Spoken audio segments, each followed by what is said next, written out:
Monsieur le ministre de la Communication, je voudrais vous remercier de votre présence et votre disponibilité permanente quand le Cameroun a éclairé l'opinion nationale et internationale sur un fait majeur, et notamment quand nous sommes dans le secteur sensible qu'est la santé. Mesdames et messieurs, je voudrais me réjouir de votre présence à ce point de presse. La vie d'une femme, surtout la vie qui est perdue, alors qu'on allait vivre la joie de donner vie, est quelque chose de difficile. Difficile en ce sens que nous ne pouvons pas accepter qu'une femme perde sa vie, surtout quand toutes les conditions peuvent être réunies pour la sauver. Dame Komaté a donc perdu la vie samedi 12 mars à Douala. Nous avons de part et d'autre suivi ce qui s'est suivi, notamment en scène horrible, en scène insoutenable, d'où la décision du gouvernement de vous éclairer brutalement sur l'ensemble des faits. Parce que, bien informés, nous pourrons ensemble mieux atténuer la communication et surtout éviter tout dérapage quand les faits deviennent incontrôlés. Dame Monique Konaté a donc une trentaine d'années. Elle a déjà eu 3 enfants. Elle avait une 4e grossesse. Elle s'est présentée dans un centre médical le 11 mars. Au 11 mars, sa grossesse était déjà d'un peu plus de 7 mois. Donc elle n'a pas suivi les premières consultations. Dans ce centre de santé, un certain nombre de bilans lui ont été demandés. Pendant qu'elle a reçu le traitement préventif intermittent, et tout semblait normal. Sauf qu'on n'a pas décelé que c'était une grossesse jumellaire, c'est-à-dire qu'elle avait des jumeaux, puisqu'elle n'a pas fait l'échographie. Et elle décède le 12 mars. Elle décède où? Pour l'instant, nous ne pouvons pas dire si elle est décédée à domicile, si elle est décédée chez quelqu'un d'autre, mais en tout cas, nous avons ces traces dans un hôpital public vers 8 heures. En effet, à 8 heures du matin hier, sa famille arrive avec elle. Elle est malheureusement dans la malle arrière d'un taxi. Ils arrivent à l'hôpital de district de Nilon. La famille sait bien qu'elle est déjà décédée. Et la famille demande au personnel médical de Nilon si on peut ouvrir pour pouvoir enlever les fœtus. Parce que dans les traditions de cette famille-là, une maman ne doit pas partir avec des fœtus dans le ventre. Bien entendu, le personnel médical de l'hôpital district de Nilon leur a fait comprendre que cet acte-là n'était pas usuel, pas de leur portée, et qu'il valait mieux référer à un hôpital de niveau supérieur. Ils ont donc continué avec Dame Komaté dans le même taxi et ils sont arrivés vers 10 heures à l'hôpital à Kintini. Aux urgences, ils se sont présentés, ils n'ont pas descendu la dame. Un monsieur est descendu et a dit: nous avons une femme enceinte qui est dans un état compliqué. La personne qui les a reçus, une étudiante de 7e année, elle est déjà médecin, leur a dit: allez vite à la maternité. Ils sont arrivés, la maternité est à proximité de la morgue. Ils sont arrivés, se sont d'abord trompés, ils sont arrivés à la morgue leur a dit: voilà la maternité qui est à côté. nouvelle maternité, ils sont arrivés.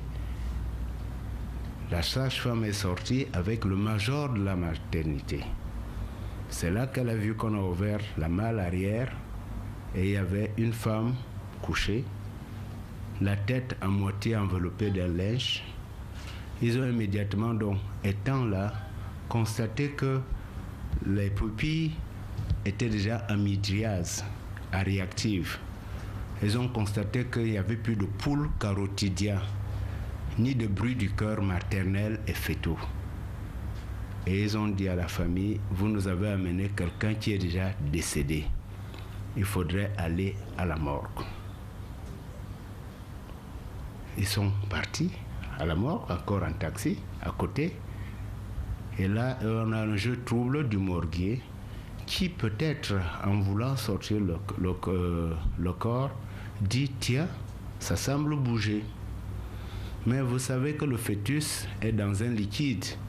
On peut comprendre qu'une femme, surtout qu'elle était forte, que ce mouvement-là, comment ils peuvent imaginer que plus de 4 heures de temps après le décès, qu'un fœtus puisse encore être vivant?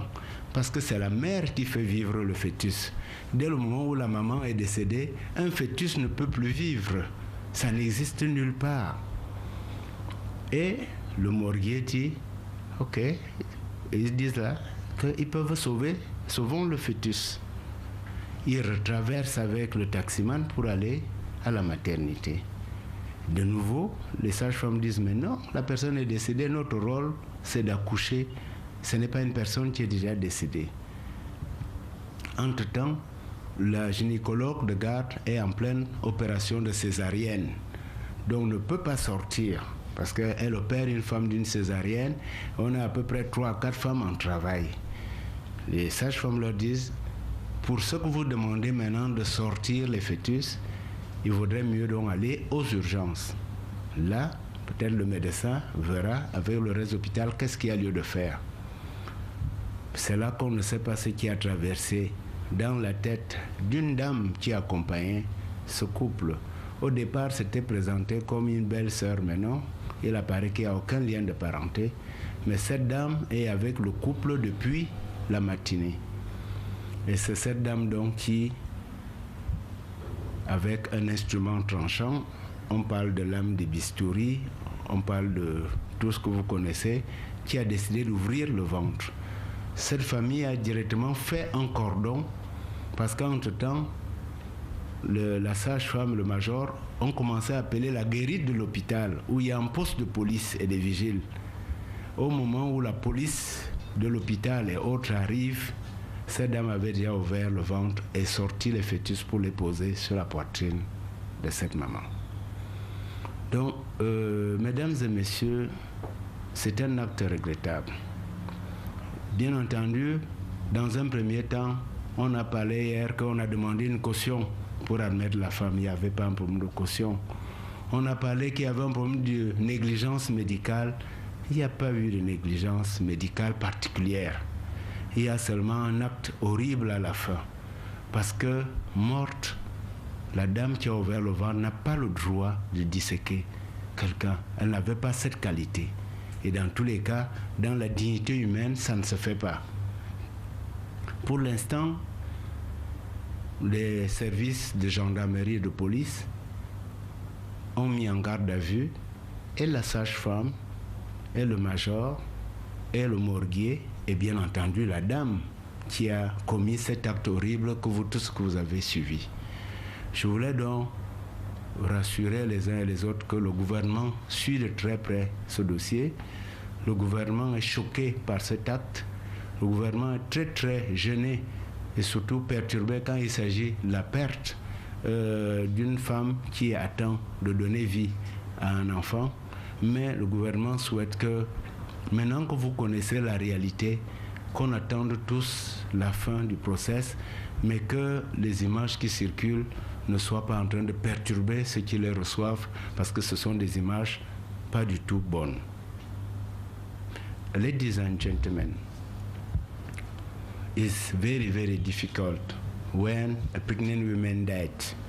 And Cameroon lost one pregnant woman Saturday 12 March.